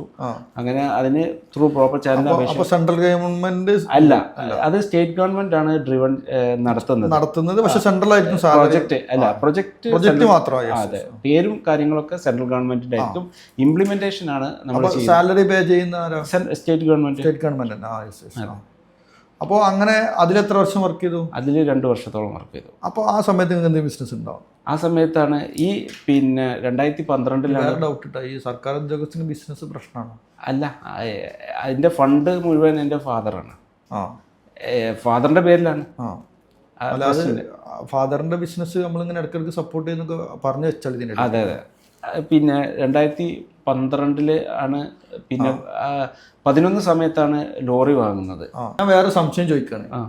ഇപ്പോൾ ഈ ഗവൺമെന്റ് സർവീസിലുള്ള ആൾക്ക് ബിസിനസ് ചെയ്യാൻ പറ്റുമോ? അപ്പോൾ നിങ്ങൾ എങ്ങനെയാണ് ഈ ബിസിനസ് ഒക്കെ റൺ ചെയ്യുന്നതിൻ്റെ കൂടെ? ആക്ച്വലി നമുക്ക് അങ്ങനെ പറയുമ്പോൾ എൻ്റെ ഫാദറിനെ എനിക്ക് ഓർമ്മ ഞാൻ സ്മരിക്കുന്നത്. കാരണം എന്താ വെച്ച് കഴിഞ്ഞാൽ അദ്ദേഹമാണ് എനിക്ക് ഇനീഷ്യൽ ഫ്യൂവലിംഗ് ചെയ്തത്. കാരണം എന്നിലൊരു സംരംഭകർക്ക് വേണ്ട എല്ലാ വളവും അതിനെ സപ്പോർട്ട്. ഞാൻ ചോദിക്കുന്നത് ലീഗലി അപ്പോൾ അങ്ങനെ നിങ്ങളുടെ പേരിലൊരു സ്ഥാപനം അല്ല, എൻ്റെ പേരിലല്ല. നമ്മളതിന് സപ്പോർട്ട് ചെയ്ത് കൊടുക്കുന്നത് ഫാദറിന്റെ പേരിലാണ് ബിസിനസ്. എല്ലാം എൻ്റെ ഫാദറിന്റെ പേരിലാണ്. ഞാനാണ് അതിന് എല്ലാ കൈകാര്യങ്ങളും എക്സ്റ്റേണലി ചെയ്തു കൊടുക്കുന്നത്. കാരണം നമ്മളൊരു മൾട്ടി ടാസ്കർ ആണല്ലോ. അപ്പൊ അങ്ങനെ തിരിച്ചെന്താണ് ലോറി ബിസിനസ് ഉണ്ട്. ലോറി ആദ്യം 2011 ഞാൻ സർവീസ് കയറുമ്പോൾ ലോറിയാണ് എനിക്കുള്ളത്. അത് പിന്നെ CNF ആണ്. അതായത് പിന്നെ ലോജിസ്റ്റിക് സർവീസാണ്. ACC സിമന്റ് പോകുന്ന. അതെ. അതായത് അവരുടെ ACC പ്ലാന്റിൽ നിന്ന് വ്യത്യസ്തമായ അവരുടെ ഡെസ്റ്റിനേഷനിലേക്ക് നമ്മളുടെ സർവീസിൽ എത്തിച്ചു കൊടുക്കുന്നു എന്നുള്ളതാണ്. ലോജിസ്റ്റിക് ആകുമ്പോൾ കൃത്യമായ പ്ലാൻ ഉണ്ടാവും എവിടെ കൊടുക്കുകയാണ്. തീർച്ചയായിട്ടും എൻ്റെ കസിൻസ് ഇപ്പോൾ അന്ന് മുതൽ അവരുടെ കൂടെ ഞാൻ ജോയിൻ ചെയ്യുന്നത്. അവരിപ്പോഴും ആ ബിസിനസ് റൺ ചെയ്യുന്നുണ്ട്, കണ്ടിന്യൂ ചെയ്യുന്നുണ്ട്. ഞാൻ ഒരു ലോറി മാത്രമാണ് അതിന് വേണ്ടിയിട്ട് പർച്ചേസ് ചെയ്തിട്ടുണ്ട്. ഏകദേശം 1 വർഷമേ ഞാനത് കൊണ്ടുപോയിട്ടുള്ളൂ. അപ്പം അതിന് ഞാൻ ബസ്സിന് ശേഷമാണ് മുന്നാണ് അതിന്റെ ശേഷമാണ് വരുന്നത്. 2012 സാധാ ലോക്കൽ ബസ്സാണോ? അല്ല, അത് സ്റ്റേജ് കാരിയർ ആണ്. ലോങ് റൂട്ട് ബസ്സാണ്. ലിമിറ്റഡ് സ്റ്റോപ്പ് ആണ്. അപ്പോൾ അത് ഏറ്റവും വലിയ പ്രശ്നം ഉണ്ടാക്കുന്ന സാധനം നാട്ടിലെ സമയത്ത്. തീർച്ചയായിട്ടും 2000 എന്താ വെച്ച് കഴിഞ്ഞാൽ ഇത് കോഴിക്കോട് പാലക്കാട് റൂട്ടിലുള്ള ഓടുന്ന ഒരു ബസ്സാണ്. 2 മിനിറ്റ് ബസ്സുള്ള റൂട്ട്. 2 മിനിറ്റ് ഇല്ല, 1.5 മിനിറ്റ് ഓടുന്ന ബസ്സാണ്. പിന്നെ അതിന് ഓരോ സ്റ്റേജ് ഉണ്ട്. പിന്നെ ഈ ഇത് ലിമിറ്റഡ് സ്റ്റോപ്പ് ബസ്സാണ്. ഓക്കെ. നിങ്ങളെപ്പോലത്തെ ഒരു പാവത്താന് ശരിക്കും എങ്ങനെ ഈ ബസ്സൊക്കെ നടത്തിയത്? എൻ്റെ പിന്നെ ആക്ച്വലി ഞാൻ ബസ് വാങ്ങാൻ വളരെ സൈലന്റ് ആയിട്ടാണ് സംസാരിക്കാറ്. ഞാൻ കണ്ടിട്ടില്ല. അല്ല, തീർച്ചയായിട്ടും ഞാൻ ആക്ച്വലി ബസ്സിലേക്ക് എത്തിപ്പെടുന്നത് ഞാൻ ബസ് വാങ്ങാൻ ആഗ്രഹിച്ചല്ല. കിട്ടാനുള്ളൊരു പൈസ ബസ്സായിട്ടാണ് വന്നത്. അപ്പോൾ എൻ്റെ ബാപ്പ നേരത്തെ ഗൾഫിൽ പോകുന്നതിന് മുമ്പ് ബസ് സർവീസ് നടത്തിയ ഒരാളാണ്. അദ്ദേഹത്തിന് ആ മേഖലയിലെ എക്സ്പീരിയൻസ് ഉണ്ട്. അങ്ങനെയാണ് പിന്നെ അത് ഏറ്റെടുക്കലുണ്ടായത്. പിന്നെ ആ ബസ് മുന്നോട്ട് പഴയ മോഡൽ കുറഞ്ഞൊരു ബസ്സായതുകൊണ്ട് ഇത്രയും ഡിസ്റ്റൻസ് കവർ ചെയ്യാൻ പറ്റാത്തത് കൊണ്ട് എന്ത് ചെയ്തു, പുതിയ ബസ് വാങ്ങി എല്ലാ കാര്യങ്ങളും അതിലേക്ക് അപ്ഗ്രേഡ് ചെയ്തു. അത് ഒരു 8 വർഷത്തോളം ആ സർവീസ് കണ്ടിന്യൂ ചെയ്തു. 8 വർഷം കൊണ്ട് 8 വർഷം ബസ് സർവീസ് കൊണ്ട്. ഓക്കെ. അപ്പോൾ എപ്പോഴാണ് ഈ ഗവൺമെന്റ് ജോലി പിന്നെ രാജിവെച്ചത്? അത് 2017 ലാസ്റ്റ്. അപ്പോൾ അന്ന് ബസ് ഉണ്ട്? അന്ന് ബസ്സുണ്ട്. ബസ് കണ്ടിട്ടാണ് രാജിവെച്ചത് അല്ലെങ്കിൽ അല്ല, ഞാൻ ആ സമയം ട്രിഗർ ചെയ്ത സാധനം എന്താ? ട്രിഗർ ചെയ്ത സമയം എന്താ വെച്ച് കഴിഞ്ഞാൽ നമ്മൾ യുവത്വം നമുക്ക് ജീവിതത്തിൽ ഒരുക്കുണ്ടാവുന്നതാണ്. അത് കഴിഞ്ഞ് കഴിഞ്ഞാൽ പിന്നെ ഒന്നിനുള്ള ഒരു ഫ്യൂവല് നമുക്ക് ഉണ്ടാവില്ല. അപ്പം ആ സമയത്ത് നമ്മൾ ഒരു 7 വർഷത്തോളം ഞാൻ അപ്പം സർവീസിലായിട്ടുള്ളൂ. ഒരു പെൻഷനോ മറ്റൊന്നോ ആയ സമയമല്ല. പക്ഷേ നമ്മൾ നമ്മളുടേതായിട്ടുള്ള ഒരു കാര്യം ബിൽഡ് ചെയ്യണം എന്നുള്ള ഉള്ളിലുണ്ടായിരുന്നുള്ളൂ. പ്രത്യേകിച്ച് ഞാൻ ഇന്ന മേഖലയിൽ എന്നുള്ളതിന് പകരം ഞാൻ പല മേഖലയിലൂടെ കടന്നു പോയിട്ടുണ്ട് ഈ സമയത്ത് തന്നെ. ആദ്യം ഞാൻ പോയത് ഒരു പ്രൈവറ്റ് ലിമിറ്റഡ് തുടങ്ങി പ്രൈവറ്റ് ലിമിറ്റഡ് രജിസ്റ്റർ ചെയ്തിട്ടൊരു പിന്നെ ജ്വല്ലറിയാണ്. ജ്വല്ലറി എന്ന് പറഞ്ഞാൽ ഗോൾഡ് അല്ല, ഗോൾഡ് പ്ലേറ്റഡ് ജ്വല്ലറിയാണ്. അതായത് 22 കാരറ്റ് അങ്ങനെ എന്തോ സാധനം. അതിന് പിന്നെ അല്ല, അതിന് പിന്നെ ഇമിറ്റേഷൻ ജ്വല്ലറി എന്ന് പറയും. അതല്ലെങ്കിൽ കവറിങ്. അതിന് കുറച്ച് സാധ്യത ഉള്ള ഒരു സമയമാണ്. അന്നും ഇന്നും സാധ്യതയുണ്ട്. അത് 2 പാർട്ട്നേഴ്സിനെ ഞാൻ കൂട്ടി അതിൻ്റെ ഇനീഷ്യൽ ഫണ്ടൊക്കെ എൻ്റെ ഫ്രണ്ട് സർക്കിളിൽ നിന്ന് കളക്ട് ചെയ്തിട്ട് അത് തുടങ്ങി കോഴിക്കോട് ഒരു ഷോറൂം ഒക്കെ തുടങ്ങി. പിന്നെ ഞാൻ എന്ത് ചെയ്തു, എൻ്റെ ഒരു പാർട്ട്ണർക്ക് അത് ഹാൻഡ് ഓവർ ചെയ്യുക ചെയ്തത്. എക്സിറ്റ് എടുത്ത് എക്സിക്യൂഷൻ ചെയ്തിട്ട് ഫസ്റ്റ് എക്സിറ്റ് എടുത്തു. അപ്പൊ എക്സിറ്റിന്റെ മണം മണത്തുങ്ങൾ. അതെ. അതെന്താ വെച്ച് കഴിഞ്ഞാല് അവിടെയാണ് ഞാൻ മനസ്സിലാക്കുന്നത്, നമ്മളെ വാല്യൂ സിസ്റ്റം ഒത്തുപോകുന്നവരല്ലെങ്കിൽ നമുക്ക് ലോങ് റൺ ചെയ്യാൻ പറ്റില്ല. അപ്പോൾ നമുക്ക് നല്ല സമയത്ത് നമ്മൾ എക്സിറ്റ് എടുക്കുകയാണ്. അപ്പോൾ അങ്ങനെ ജ്വല്ലറി ബിസിനസ് പിന്നെന്ത് ചെയ്ത്? പിന്നെ അത് ആ സമയത്തൊക്കെ ഞാൻ റിയൽ എസ്റ്റേറ്റ് ഇതിന്റെ പാർട്ടായിട്ട് എനിക്കുണ്ട്. സൈഡിൽ പരിപാടി ഉണ്ട് റിയൽ എസ്റ്റേറ്റ്. പക്ഷേ കോഴിക്കോട് ഇത്ര റിയൽ എസ്റ്റേറ്റ് ബൂം ഉണ്ടോ? റിയൽ എസ്റ്റേറ്റ് ബൂം ഉണ്ടോ ചോദിച്ചാൽ, പക്ഷേ എല്ലാത്തിന്റെ പിന്നിലും ഭൂമി ഉണ്ടായത് മുതൽ കച്ചവടം നടക്കുന്നുണ്ട്. പക്ഷേ നമ്മൾ കാണുന്നില്ല, അല്ലെങ്കിൽ നമ്മൾ അറിയുന്നില്ല എന്നുള്ളത്. പബ്ലിക്കിൽ വരുമ്പോഴാണ് നമ്മൾ അറിയുന്നത് ബാക്കിൽ നടക്കേണ്ടത്. അതെ. കാരണം ഇത്ര സോഷ്യൽ മീഡിയ ഒക്കെ വന്നതിന്റെ ശേഷമാണ് അതിനും കൃത്യമായിട്ട് ആളുകൾ മനസ്സിലാക്കാൻ തുടങ്ങി എന്നുള്ളതാണ്. അപ്പോൾ റിയൽ എസ്റ്റേറ്റ് ഉണ്ട്, പിന്നെന്താ അതിന്റെ പേരിലുണ്ടായിരുന്നപ്പോൾ? പിന്നെ ഈ ജ്വല്ലറിന്ന് എക്സിറ്റ് ചെയ്തിട്ട് റിയൽ എസ്റ്റേറ്റ് ആണ്. അന്ന് പിന്നെ രണ്ടാമത്തെ ഒരു പ്രൈവറ്റ് ലിമിറ്റഡ്, ആദ്യം ഒരു പ്രൈവറ്റ് ലിമിറ്റഡ് കഴിഞ്ഞു, രണ്ടാമത്തെ അടുത്തൊരു പ്രൈവറ്റ് ലിമിറ്റഡ് നിങ്ങൾക്ക് ഒരു വീക്ക്നെസ് ആണ് തോന്നുന്നില്ല തുടങ്ങി. അതായത് എൻ്റെ ആശയത്തിൽ ഞാൻ വ്യത്യസ്തമായ ട്രെയിനിങ്ങുകളിലൊക്കെ പോയിട്ട് നമുക്ക് നമ്മളായിട്ട് സിങ്ക് ആവുന്ന 8 ആളുകളെ കണ്ടെത്തി. ഞാനടക്കം 8 ആളുകളെ കൂട്ടിയിട്ട് എന്ത് ചെയ്തു, ഒരു പ്രൈവറ്റ് ലിമിറ്റഡ് രജിസ്റ്റർ ചെയ്തു. അപ്പം പ്രോജക്റ്റ് അത് റിയൽ എസ്റ്റേറ്റിനെ ഫോക്കസ് ചെയ്തിട്ട് അതിന് ഞങ്ങൾ അഗ്രസീവായിട്ട് കോഴിക്കോട് ഒരു ഫ്ലാറ്റ് എടുത്തു. പിന്നെ 3 പേര് അതിനായിട്ടൊരു സെപ്പറേറ്റ് കാർ എടുത്തു. എന്നിട്ട് അഗ്രസീവായിട്ട് ഞങ്ങൾ മാർക്കറ്റിംഗ് കാര്യങ്ങളൊക്കെ ചെയ്തു. പക്ഷേ ഈ മറ്റുള്ളവർക്കൊക്കെ വേറെ ഡൊമൈൻ എക്സ്പെർട്ടൈസ് ഉള്ള ബിസിനസ് ഉള്ളത് കൊണ്ട് അവരൊക്കെ 3 പേര് വർക്ക് ചെയ്തെങ്കിലും പിന്നെ അതിന് ശേഷം ഞാൻ മാത്രമാണ് പിന്നെ ഉണ്ടായിരുന്നത്. അവരൊക്കെ അവരുടേതായിട്ടുള്ള മേഖലയിലായിട്ട് തിരിച്ചു പോകേണ്ടതായിട്ട് വന്നു. കമ്പനി ഉണ്ട് അല്ല, അവര് പാർട്ട്നേഴ്സ് ആയിട്ടുണ്ട്, ഉണ്ട്. അതില് എല്ലാ ഡോക്യുമെന്റേഷനും കാര്യങ്ങളൊക്കെ ഇപ്പോഴും എല്ലാ ഫയലിംഗും കാര്യങ്ങളൊക്കെ പോകുന്നുണ്ട്. അപ്പോൾ ഈ നിങ്ങളിപ്പോ ഏറ്റവും കൂടുതൽ ഫോക്കസ് ചെയ്യുന്നത് എന്താണ് നിങ്ങൾ ഇപ്പോൾ? പിന്നെ അത് രണ്ടാമത്തെ എൻറ്റിറ്റി. പിന്നെ അതിന് ശേഷം ഞാൻ ഫർണിച്ചറിലേക്ക് വന്നു. ഫർണിച്ചർ അതിലേക്ക് വരാൻ കാരണമുണ്ട്. ആ സമയത്ത് ഈ റിയൽ എസ്റ്റേറ്റ് ചെയ്യുമ്പോൾ തന്നെ പിന്നെ ഇതിലുള്ളൊരു പാർട്ണർ ഫോമിന്റെ ബിസിനസ്സാണ് ചെയ്യുന്നത്. അങ്ങനെ ഫോമിന്റെ മാനുഫാക്ചറിങ് യൂണിറ്റ്, ബെഡിൽ ഉപയോഗിക്കുന്നത്. അതെ. HR ഫോം, SS എന്നൊക്കെ പറയുന്ന ഫോം. ഓക്കെ, നമ്മൾ സാധാരണക്കാർക്ക് പറഞ്ഞ സ്പോഞ്ച് എന്ന് പറയുന്നത് ഉന്നായിരുന്നു മുമ്പുണ്ടായത്. അതിന് അടുത്ത മൂവ്മെന്റ് വന്നാണ് ഈ ഫോം. അതെ, ഫോം. അപ്പം അതിലേക്ക് വരിക ചെയ്യുന്നത്. അപ്പം അതിനു വേണ്ടി ഞാൻ പിന്നെ വ്യത്യസ്തമായ കുറേ പ്രൊജക്റ്റുകൾ പോയി കാണാൻ പറ്റി. അതായത് വേക്ക് ഫിറ്റ് ഇന്ന് തരംഗം, ഈ ഓൺലൈൻ മാർക്കറ്റിൽ ഇന്ത്യയിൽ തരംഗം ഉണ്ടാക്കിയതാണ് വേക്ക് ഫിറ്റ് എന്നുള്ളത്. അതിൻ്റെ ഫൗണ്ടർ അടുത്ത് വരെ പോയി ഇരുന്ന് സംസാരിച്ചു. അങ്കിതിന് നെറ്റ്വർക്കിംഗ് ചെയ്തു. കാരണം നമുക്ക് ഏതൊരു ആളെയും വേണമെന്നുണ്ടെങ്കിൽ അവർ നമ്മളെ 7 ആളെ അകലത്തിലുണ്ട്. ഒരാളെ, 2 ആളെ, 3 ആള്, 7ാമത്തെ ആള് ഏതാണ്? ഇപ്പോൾ അമേരിക്കൻ പ്രസിഡന്റ് ആണെങ്കിൽ പോലും നമ്മളെ 7 ആളെ അകലത്തിലേ ഉള്ളൂ. നമ്മൾ പോയാൽ മതി. ആ റൈറ്റ് ട്രാക്ക് നമ്മൾ മനസ്സിലാക്കി. ഇതിനെ കണ്ട് വേറെ ഇപ്പൊ നല്ല ടോപ്പ് പ്രൊഫൈലിൽ പറയുന്ന ആളാണെങ്കിൽ ഒരാൾ പറയാൻ പറ്റും അന്ന് കണ്ട വേറെ അന്ന് ഞാൻ ഒരുപാട് ആളുകളെ കണ്ടു. പിന്നെ ഈസ്റ്റേണിൻ്റെ നവാസ് മീരൻ ഇപ്പോഴും കോണ്ടാക്ട് ഉണ്ട്. പിന്നെ ID ഫ്രഷ് ഫുഡ് മുസ്തഫ സാഹിബിനെ കണ്ടു, അദ്ദേഹത്തിനെ കോണ്ടാക്ട് ഇപ്പോഴുണ്ട്. പിന്നെ ഫ്രഷ് ടോം, മാത്യു, അങ്ങനെ. നിങ്ങളൊരു ഫർണിച്ചർ തുടങ്ങാൻ വേണ്ടി ഇത്ര ആൾക്കാരെ പോയി കാണാൻ? അല്ല, ഞാൻ എന്താ വെച്ച് കഴിഞ്ഞാൽ നമ്മൾ ഒരു എൻ്റർപ്രണർഷിപ്പ് റിലേറ്റഡ് ആയിട്ട് കുറേ യാത്ര ചെയ്യാനും കുറേ പഠിക്കാനും കുറേ ഫണ്ടും സമയവും അതിൽ ഇൻവെസ്റ്റ് ചെയ്തപ്പോൾ ഡിഫറെൻറ്റ് ഡൊമൈൻ എക്സ്പെർട്ടൈസ് ഉള്ള ആളുകൾ എൻ്റെ കോണ്ടാക്റ്റിലേക്ക് വരികയാണ്. അവിടെയാണ് നമ്മൾ നിങ്ങൾ നല്ല ട്രെയിനിങ്ങിന് പോകും, 1 ലക്ഷം 2 ലക്ഷം കൊടുത്തുള്ള ട്രെയിനിങ്ങിന് പോയിട്ടുണ്ട്. അപ്പോൾ ആ ട്രെയിനിങ്ങിന് പോകുമ്പോൾ ശരിക്കും നിങ്ങൾ ട്രെയിനിങ്ങിൽ കൂടുതൽ നിങ്ങൾക്ക് വരുന്നത് എന്താ വെച്ചാൽ അവിടെ ഉള്ള നെറ്റ്വർക്കാണ്. തീർച്ചയായിട്ടും. കാരണം എന്താ വെച്ച് കഴിഞ്ഞാൽ അവിടെ നമുക്ക് തരുന്ന ഇൻഫർമേഷന് അപ്പുറത്തേക്ക് അവിടെ വരുന്നവരുടെ ഒരു പ്രൊഫൈലുണ്ട്, അവരുടെ പ്രാക്ടിക്കൽ നോഹൗ ഉണ്ട്. അതൊക്കെ നമുക്ക് പിന്നെ അവർക്ക് ഉണ്ടാവുന്ന ഒരു ഈസി കണക്ഷനാണ്. കാരണം ഒരു 50 പേരോ 20 പേരോ ഉള്ള ഒരു പ്രോഗ്രാമിന് പോകുമ്പോൾ നമുക്ക് അങ്ങോട്ടും ഇങ്ങോട്ടും പരിചയപ്പെടാനും സംസാരിക്കാനും ഭയങ്കര ഈസി ആയിരിക്കും. തീർച്ചയായിട്ടും. ഇപ്പോൾ അതിലുള്ള ഇപ്പം ഇതിൽ തന്നെയുള്ള ഒരുപാട് അടുത്ത സുഹൃത്തുക്കളുണ്ട്. അവർക്ക് 1 കോളിൽ സൊല്യൂഷൻ കൊടുക്കാൻ എനിക്കിന്ന് പറ്റുന്നുണ്ട്. ഇന്ന് പോലും വിളിച്ചിട്ടുണ്ട്.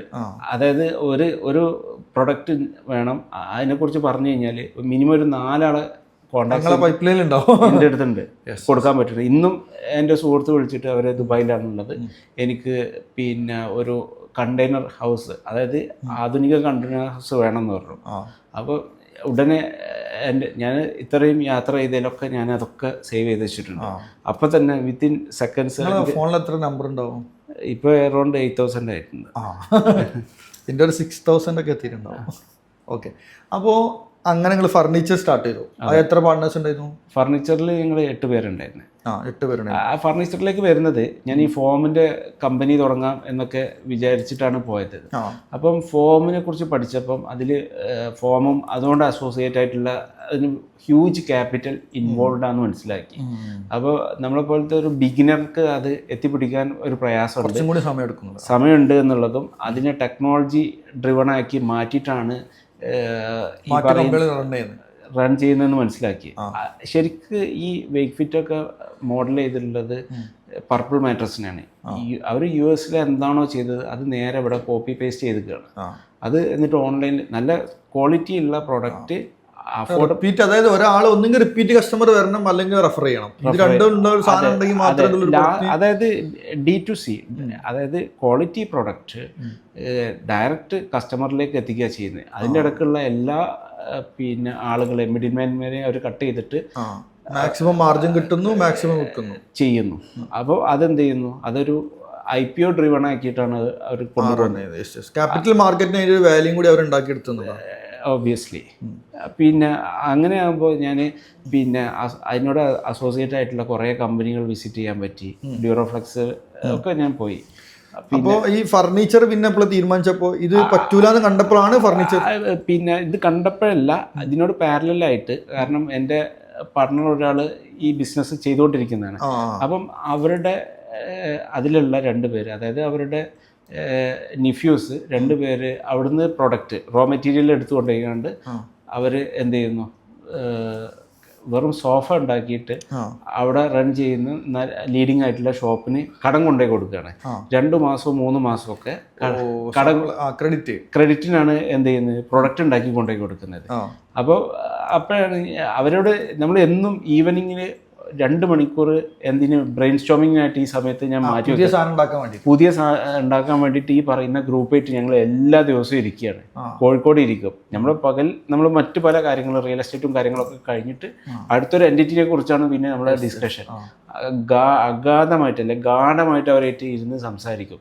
അങ്ങനെ പല കാര്യത്തെക്കുറിച്ചും അവരുടെ റോ മെറ്റീരിയൽ ഉണ്ട്, അതുമായിട്ട് എന്താണ് ചെയ്യാൻ പറ്റുക എന്നുള്ളത്. അങ്ങനെയാണ് കോഴിക്കോട് ലിറോ തുടങ്ങുന്നത്, ഫർണിച്ചർ തുടങ്ങുന്നത്. ആ ഫർണിച്ചർ തുടങ്ങി അതിൽ നിന്നും ഞാൻ എന്ത് ചെയ്ത് എക്സിറ്റ് ചെയ്ത്. എത്ര സമയം? ഞാനത് അതായത് അതിൻ്റെ ആ ഐഡിയേഷൻ മുതൽ കംപ്ലീറ്റ് ബ്രാൻഡിങ് മറ്റെല്ലാ കാര്യങ്ങളും അതിൻ്റെ എക്സ്പേർട്ടുകളെ കൊണ്ടുവന്ന് ചെയ്ത് അത് റൺ ചെയ്ത്. അത് കോവിഡിൻ്റെ സമയത്താണ് നമ്മൾ ഓപ്പൺ ചെയ്തത്. അത് ഒരു 6 മാസം റൺ ചെയ്തിട്ട് ഞാൻ എക്സിറ്റ് ചെയ്തു. അപ്പോൾ പ്രോഫിറ്റ് ആയിരുന്നോ? അപ്പോൾ പ്രോഫിറ്റ് ആയി തുടങ്ങുന്ന സമയം. മണത്തുടങ്ങിയിട്ടുണ്ട് പ്രോഫിറ്റ്. അതെ അതെ അതെ അതെ. കാരണം എന്താ വെച്ച് കഴിഞ്ഞാൽ ഒരു അതിനും റിലേറ്റീവ്ലി ഒരു സമയമുണ്ടല്ലോ. അതെ അതെ അതെ. ആ സമയം അല്ല, ഇപ്പോഴത്തെ ബിസിനസ്സുകളൊക്കെ നമ്മളെല്ലാവരും പറയുന്നത് നിങ്ങൾ പ്രോഫിറ്റ് അല്ല ബിസിനസ്, പിയാൻഡല്ലേ നോക്കാനല്ല ആരും വരുന്നത്. ശരിക്ക് അതിന്റെ ബിസിനസ് മോഡൽ എന്താന്ന് പഠിക്കാതെ അത് കോപ്പി ചെയ്യാൻ പോകുന്നവരാണ് എന്ത് ചെയ്യുന്നത് ഇപ്പോൾ ബുദ്ധിമുട്ടാണെന്നുള്ളത്. കാരണം അപ്പുറത്ത് ഉണ്ടാക്കുന്ന ഒരു ബിസിനസ് മോഡൽ ആവില്ല, ക്യാപിറ്റൽ മാർക്കറ്റിൽ ഉണ്ടാക്കുന്ന ബിസിനസ് മോഡൽ ഇപ്പുറത്ത് ബിയാൻഡിൽ നോക്കിയിട്ട് ഉണ്ടാക്കാൻ പോകുമ്പോൾ എന്ത് ചെയ്യാണ്, ഇവർ തകർന്നു പോവാണ്. അതെ അതെ. അപ്പോൾ ഇയാളൊരു ഹ്യൂജ് എമൗണ്ടോടെ മാർക്കറ്റിൽ പോയിട്ടുണ്ടാവുന്നതാണ്. അതെ. അപ്പൊ അങ്ങനെ റിയൽ എസ്റ്റേറ്റ് ആ സമയത്ത് തന്നെ പാരലായിട്ട് ഞാൻ ചെയ്തുകൊണ്ടിരിക്കുന്നുണ്ട്. ഇപ്പൊ നിങ്ങള് ഫുള്ളി ആക്റ്റീവായിട്ട് ചെയ്തൊരു പ്രൊജക്ട് ഇപ്പൊ ലാസ്റ്റ് വർക്ക് ചെയ്തിട്ടുള്ളൊരു ഞാൻ പ്രൊജക്ട് പല ബ്രാൻഡുകൾക്കും അവർക്ക് ആവശ്യമായില്ല അവരുടെ റിക്വയർമെന്റ്സ് മനസ്സിലാക്കിക്കൊണ്ട് അവർക്ക് വെയർ ഹൗസ് ആണെങ്കിലും അവർക്ക് നെക്സ്റ്റ് വരുന്ന അവരുടെ എക്സ്പാൻഷൻ ആവശ്യമായിട്ടുള്ള ബിൽഡിങ്ങുകൾ, അതായത് സ്പേസുകൾ, അതായത് ലൊക്കേഷൻസ്, അവരുടെ നെക്സ്റ്റ് ഷോറൂംസ് നമുക്ക് ഓപ്പൺ ചെയ്ത് കൊടുക്കാൻ പറ്റും. അതായത് അവർക്ക് വേണ്ട ഇപ്പൊ ഒരാൾ വന്നിട്ട് പറയണത് എനിക്ക് ഇന്ന ലൊക്കേഷനിൽ ഇത്ര സ്ക്വയർ ഫീറ്റിന്റെ ഒരു ബിൽഡിംഗ് വേണം. ബിൽഡിംഗ് വേണം. ചിലപ്പോൾ അത് വെറും ലാൻഡ് മാത്രം കാണിച്ചിട്ട് ലാൻഡ് ആയിരിക്കും. ആ ലാൻഡിൽ നമ്മൾ എന്ത് ചെയ്യും, കൺസ്ട്രക്ട് ചെയ്തിട്ട് എല്ലാം അവിടെ അതിന്റെ A to Z വർക്ക് ചെയ്തിട്ട് അവരുടെ കയ്യിൽ കീ കൊടുത്തിട്ട് ചെയ്യും. അന്നതാണ് ചെയ്തത്. ഇന്ന് അത് മാത്രമല്ല, അവരത് കംപ്ലീറ്റ് എക്സിക്യൂട്ട് ചെയ്തിട്ട് അവർക്ക് റൺ ചെയ്ത് പ്രോഫിറ്റ് ആക്കി കൊടുത്തിട്ട് എക്സിറ്റ് ചെയ്യുന്ന മോഡൽ വർക്ക് ചെയ്യുന്നുണ്ട്. ഇപ്പോൾ കാലിക്കറ്റ് ഭയങ്കര അധികം റിയൽ എസ്റ്റേറ്റ് ബൂം നടക്കുന്നുണ്ട്. തീർച്ചയായിട്ടും ബ്രാൻഡ് പറയുന്നത് ഹൈലൈറ്റ് തന്നെ ഇപ്പോൾ കഴിഞ്ഞ 6 മാസം കൊണ്ട് അവരെ പ്രൊജക്റ്റിലേക്ക് ഇൻവെസ്റ്റ്മെന്റ് അവർ പബ്ലിക് ചെയ്ത് തന്നെ 1100 കോടി ഉണ്ടോ. അതെ അതെ അതെ.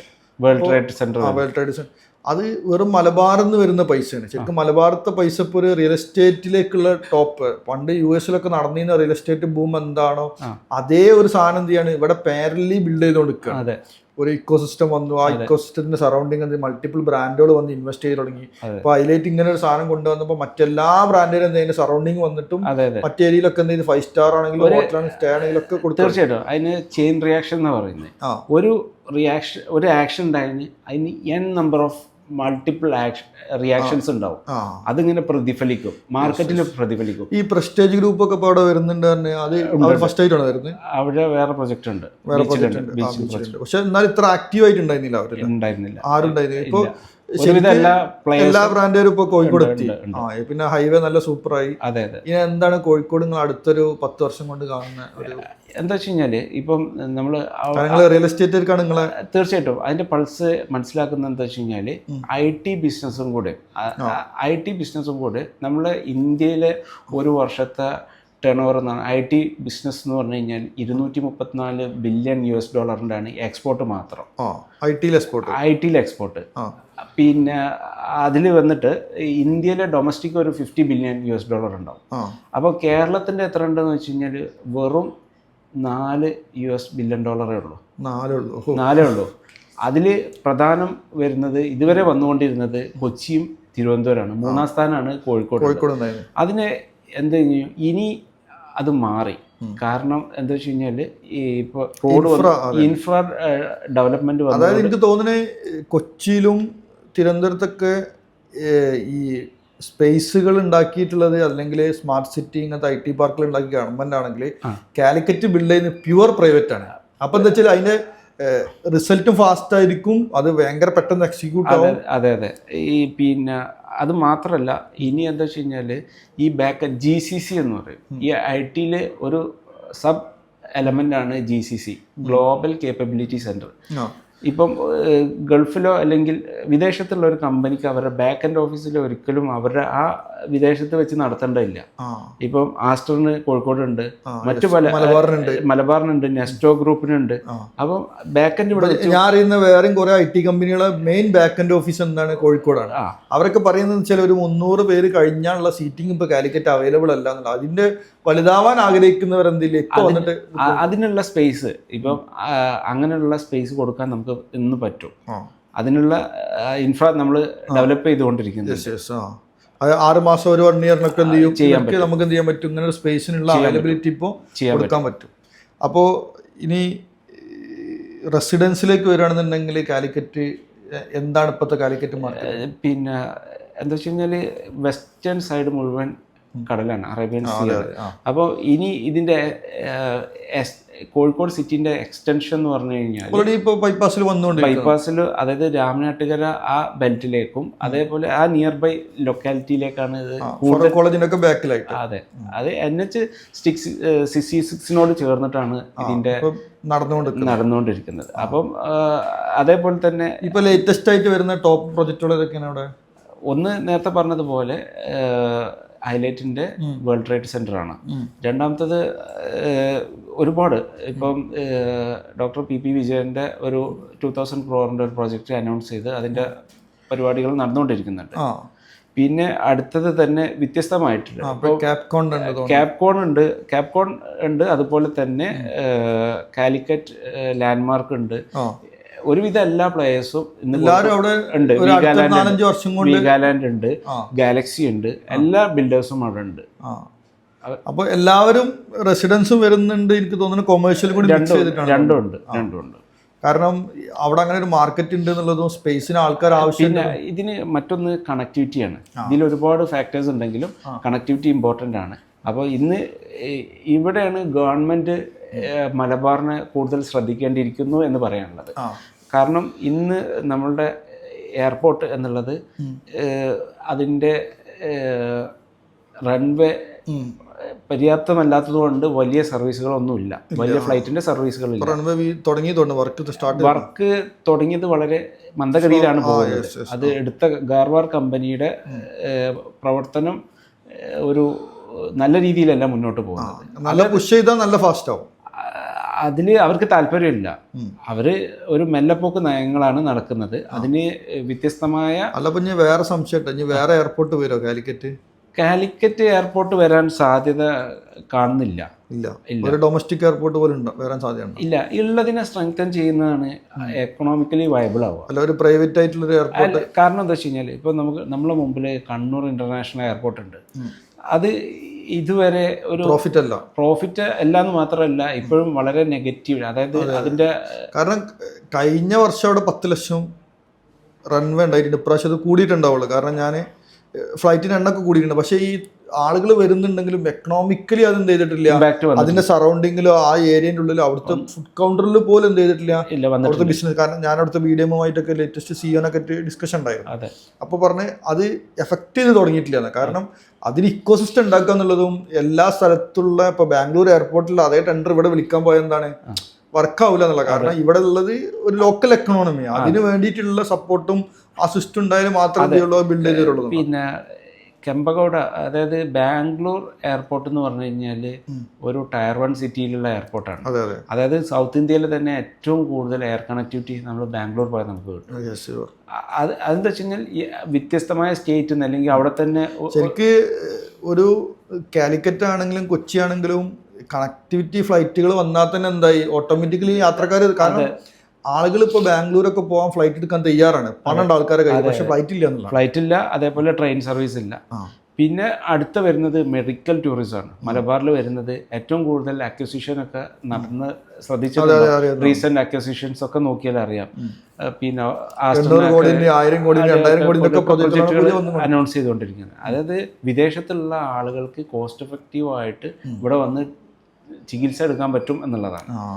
ആ ഒരു ഇത് നമ്മളുടെ ആളുകൾക്ക് കൃത്യമായിട്ട് ബോധ്യപ്പെടുത്തി കഴിഞ്ഞു കഴിഞ്ഞാൽ ആ ഇൻവെസ്റ്റ്മെന്റ് കേരളത്തിലേക്ക് പ്രത്യേകിച്ച് കാലിക്കറ്റിലേക്കൊക്കെ വന്നു കഴിഞ്ഞാൽ അത് നേരത്തെ പറഞ്ഞതുപോലെ ആ ലോക്കൽ എക്കണോമി ഭയങ്കരമായിട്ട് ബൂസ്റ്റ് ചെയ്യും. അതേപോലെ തന്നെ എഡ്യൂക്കേഷനിൽ എനിക്ക് തോന്നുന്നു ഇപ്പോൾ എല്ലാവരും ഇപ്പോൾ സൈലത്തിന്റെ ഒരു സിറ്റി പ്രഖ്യാപിച്ചിട്ടുണ്ട്. അവരുടെ കോർപ്പറേറ്റ് ഓഫീസ് കാലിക്കറ്റ് ആണ്. അപ്പോൾ ജെയിൻ യൂണിവേഴ്സിറ്റി എനിക്ക് തോന്നുന്നു അവരൊരു ഇന്റർനാഷണൽ യൂണിവേഴ്സിറ്റി പറയുന്നുണ്ട്. പിന്നെ ഇപ്പോൾ ഓൾറെഡി കാന്തപുരത്തിന്റെ മാർക്കസ് നോളജ് സിറ്റി ഉണ്ട്. പിന്നെ മറ്റ് കുറെ ബ്രാൻഡുകൾ അവിടെ വന്ന് ലൊക്കേഷൻ നോക്കിക്കൊണ്ട് നിൽക്കുന്നുണ്ട്. ശരിക്ക് മുമ്പ് എന്താണോ ഈ സ്കില്ലിങ്, അതായത് ഇപ്പൊ നിങ്ങളൊക്കെ PSC പറഞ്ഞ പോലെ തന്നെ പോയെന്ന് വെച്ചാൽ അതിലൊരു ടോപ്പ് ലെവൽ പേയ്മെന്റ് ചെയ്യാനുള്ള ആൾക്കാർ എന്ത് ചെയ്ത് തുടങ്ങി കാലിക്കറ്റ് റീച്ച് ഔട്ട് ചെയ്തത്. കാരണം അതുകൊണ്ട് തന്നെ ആ സറൗണ്ടിങ് ഉള്ള എല്ലാ വീടുകളും എല്ലായിടത്തും ഹോസ്റ്റലും അതും ഇതൊക്കെ ആയിട്ട് ലോക്കൽ എക്കണോമി ഭയങ്കരമായിട്ട് ബൂം ചെയ്തു. ചെറിയൊരു 1 BHK ആണെങ്കിൽ പോലും എന്താണ് അവർക്ക് 20,000 എന്താണ് മിനിമം റെന്റ് കിട്ടിയത്. അതെ. ഇപ്പൊ അതായത് കാലിക്കറ്റിന് ഒരു 30 കിലോമീറ്റർ ദൂരത്താണ് കിൻഫ്ര കാക്കഞ്ചേരി ഉള്ളത്. അവിടെ ഇന്ന് റെന്റഡ് ഹൗസ് കിട്ടാനില്ല. ആ കാരണം അതിനോടനുബന്ധിച്ചിട്ടുള്ള ഒരു എക്കണോമി അവിടെ വർക്ക് ചെയ്യുന്നുണ്ട്. അപ്പം അതുപോലെ ഇനി ഈ പറയുന്ന സ്ട്രെച്ചിൽ ഈ NH66-ന്റെ സ്ട്രെച്ച് അധികം അതിഭീകരമായിട്ട് വികസിക്കാൻ പോകുന്നു. അവിടെ ശരിക്കും ലാൻഡ് അവൈലബിൾ ആണ്? ലാൻഡ് ഉണ്ട്, അവൈലബിൾ ആണ്. ഈ മലബാറിന്റെ ഒക്കെ ഹെഡ് ഓഫീസ് നിൽക്കുന്ന കുറ്റിക്കാട്ടൂർ ഏരിയയിലൊക്കെ അങ്ങോട്ട് ലാൻഡ് ഉണ്ടോ? അങ്ങോട്ടും ലാൻഡ് ഉണ്ട്. എനിക്ക് തോന്നുന്നു പ്ലാന്റേഷൻ ലാൻഡുകൾ കുറവാണ് തോന്നുന്നു ആ ഏരിയയിലൊക്കെ. ഉണ്ട്, ലാൻഡുകൾ ഉണ്ട്. പ്ലാന്റേഷൻ ലാൻഡുകളാണെങ്കിലാണ് പിന്നെ ഇങ്ങനെ പ്ലാന്റേഷൻ ലാൻഡുകൾ സിറ്റി ബേസ്ഡ് അല്ല, അത് കുറച്ചും കൂടി നമ്മളെ ഹില്ലി ഏരിയ ആയിട്ട് അങ്ങോട്ട് പോയിട്ടാണ്. അപ്പോൾ എണ്ണപ്പെട്ട ലാൻഡുകളാണ് ഉള്ളത്. അപ്പോൾ നിങ്ങളിപ്പോൾ ചെയ്യുന്നത് എന്താ വെച്ചാൽ ഒരു റിയൽ എസ്റ്റേറ്റുമായി ബന്ധപ്പെട്ട് ജസ്റ്റ് ഒരു വീട് ഒരാൾക്ക് കണ്ടെത്തി കൊടുക്കുക എന്നുള്ള സാധാരണ ഒരു ഏജന്റ് എന്നുള്ളതിൽ അല്ല നമ്മൾ വർക്ക് ചെയ്യുന്നത്. നമ്മൾ കുറച്ചും കൂടി ഒരു ഹൈ ടോപ്പിലുള്ള, അതായത് ഒരു പ്രൊജക്റ്റ്, അതായത് ഒരു പ്രൊജക്റ്റ്, ഒരു ലാൻഡോ അല്ലെങ്കിൽ ഒരു ബിൽഡിങ്ങോ അങ്ങനെയൊക്കെ നോക്കുന്നവർക്ക് വേണ്ടിയിട്ട്, അവർക്ക് വേണ്ടിയിട്ട് നമ്മളെ നെറ്റ്വർക്കിലുള്ള, അതേപോലെ തന്നെ നമ്മളെ ഡാറ്റാബേസിലുള്ള സ്ഥലങ്ങൾ എന്ത് ചെയ്യുക, അതിന് വേണ്ടി അസൈൻ ചെയ്ത് കൊടുത്ത് അവരായിട്ട് ഡീൽ ചെയ്ത് സംസാരിച്ച് അത് ക്ലോസ് ചെയ്തിട്ട് ഫിനിഷ് ചെയ്തിട്ട് എക്സിക്യൂട്ട് ചെയ്തിട്ട് അവിടെ നിന്ന് എക്സിറ്റ് ചെയ്യാൻ. അതെ അതെ അതെ. ഓക്കെ. അപ്പോൾ നിങ്ങൾ 3-4 ബിസിനസ്സുകൾ പറഞ്ഞ് ഇനി ഇതല്ലാത്ത വേറെ എന്തെങ്കിലും ചെയ്തിരുന്നോ? പിന്നെ അടുത്തത് വന്നിട്ട് എക്സ്പോർട്ട് റിലേറ്റഡ് ആയിട്ട് കുറച്ച് കാര്യങ്ങൾ ചെയ്തിട്ടുണ്ട്. അതിന് ഒരു സെപ്പറേറ്റ് LLP രജിസ്റ്റർ ചെയ്തു. അതിന് ഇത് പൊള്ളാച്ചി ബേസ്ഡ് ആയിട്ട് ഞാൻ റോ കോക്കനട്ടാണ് ട്രേഡിങ് ചെയ്തിട്ടുണ്ടായിരുന്നത്. എക്സ്പോർട്ട് ആയിരുന്നു. അവിടുന്ന് കളക്ട് ചെയ്ത് വിദേശത്തേക്ക് കയറ്റിയൊക്കെ ചെയ്തിട്ടുണ്ടായിരുന്നു. അത് ആ സമയത്താണ് കോക്കനട്ടിൻ്റെ ഒരു ലഭ്യത കുറവുണ്ടായിരുന്നു. അപ്പം അത് സ്കെയിൽ ചെയ്യാൻ ബുദ്ധിമുട്ടുണ്ടായി. ഞാൻ എന്താ വെച്ച് കഴിഞ്ഞാൽ ഒരു ആ സെഗ്മെൻറ്റിൽ കുറച്ച് പ്രോഡക്റ്റ്, അതായത് ഹെൽത്തി ഫുഡ് റിലേറ്റഡ് ഒരു സൂപ്പർ ഫുഡാണ് കോക്കനട്ട്. അപ്പോൾ അതിൻ്റെ എൻ പ്രൊഡക്റ്റുകൾ ഉണ്ടാക്കാൻ വേണ്ടിയിട്ട്, അല്ലെങ്കിൽ വാല്യൂ ആഡഡ് പ്രൊഡക്റ്റ് ചെയ്യാൻ വേണ്ടിയിട്ടായിരുന്നു ഉദ്ദേശിച്ചിട്ടുണ്ടായിരുന്നത്. അപ്പം ലഭ്യത നന്നായിട്ട് കൂടി, 3 ഇരട്ടി കൂടി. അപ്പോൾ നമുക്ക് എന്ത് ചെയ്യാൻ പറ്റില്ല, ആ ഒരു നല്ല സമയമല്ല എന്ന് തോന്നിയത് കൊണ്ട് തൽക്കാലം ഒന്ന് സ്റ്റോപ്പ് ചെയ്തിട്ടു. എന്നിട്ട് ആ കമ്പനിയിൽ നിന്ന് ഞങ്ങൾ എക്സിറ്റ് ചെയ്തു. അങ്ങനെ ഇപ്പോഴും കമ്പനികളൊക്കെ എല്ലാം എപ്പോഴും റൺ ചെയ്യുന്നുണ്ട് നമ്മൾ എക്സിറ്റ് എടുത്തു. അതെ അതെ അതെ. അപ്പോൾ ഇപ്പോൾ നിങ്ങൾ വർക്ക് ചെയ്യുന്ന ഒരു പ്രൊജക്റ്റ്, ഒരു റിയൽ എസ്റ്റേറ്റ് എന്നുള്ളതിൽ കൂടുതൽ ഒരു പ്രൊജക്റ്റ് എക്സിക്യൂഷൻ ചെയ്തിട്ട് ആ പ്രൊജക്റ്റിൽ എക്സിറ്റ് ചെയ്യാനുള്ള. അതെ അതെ അതെ. അതിൽ എൻഡ് ടു എൻഡ് സർവീസുകൾ ഉണ്ടാവും, അതിന് വേണ്ട ആൾക്കാരൊക്കെ കൂട്ടിച്ചേർത്തിട്ട് എല്ലാം ഉണ്ട്. കാരണം എന്താ വെച്ച് കഴിഞ്ഞാൽ ഇതിൻ്റെ ഒക്കെ ഒരു മെയിൻ ഫാക്ടർ റിയൽ എസ്റ്റേറ്റ് ഉണ്ടാവും. പക്ഷെ ഓരോന്നിനും എല്ലാം ഓരോ ബിസിനസ് എടുത്ത് നോക്കിയാൽ എല്ലാം കണക്റ്റഡ് ആണ്. അതിനുള്ള എല്ലാ ആളുകളെ ഈ സമയം കൊണ്ട് നമ്മൾ എന്ത് ചെയ്തിട്ടുണ്ട്, നമ്മളെ ഫോണിലേക്ക് എത്തിയിട്ടുണ്ട്. അപ്പോൾ നമുക്ക് എന്ത് ചെയ്യാൻ പറ്റും, അതിനെ എക്സിക്യൂട്ട് ചെയ്യാൻ വളരെ ഏറ്റവും ടോപ്പ് ലെവലിലുള്ള ആൾക്കാരെ തന്നെ കൊടുത്തിട്ട് എന്ത് ചെയ്യാൻ പറ്റും, ചെയ്തിട്ട് നമുക്ക് പരിപാടി തീർക്കാൻ പറ്റും. അതെ അതെ. അപ്പോൾ എന്തായാലും നമ്മൾ റിയൽ എസ്റ്റേറ്റിനെ കുറച്ച് കഥകളെ പറഞ്ഞിട്ടുള്ളൂ. കുറച്ചും കൂടി ഡീപ്ലി എന്ത് ചെയ്യാൻ റിയൽ എസ്റ്റേറ്റിനെ കുറിച്ച് നമുക്ക് സംസാരിക്കുന്നുണ്ട്. തീർച്ചയായും. അപ്പോൾ അത് അടുത്തൊരു എപ്പിസോഡിലാക്കാമെന്ന് വിചാരിക്കുന്നത്. ഇന്നിപ്പോൾ റസീമിൻ്റെ ഒരു ജേണിയാണ് നമ്മൾ പറഞ്ഞത്. അപ്പോൾ റിയൽ എസ്റ്റേറ്റുമായി ബന്ധപ്പെട്ട് നിങ്ങൾക്കുള്ള ചോദ്യങ്ങളൊക്കെ എന്ത് ചെയ്യുക, ഇതിൽ കമൻ്റായിട്ട് ചോദിക്കാം. അപ്പോൾ എന്തായാലും അടുത്തൊരു എപ്പിസോഡിൽ കാണുന്നവരെ വീണ്ടും ബൈ. Thank you.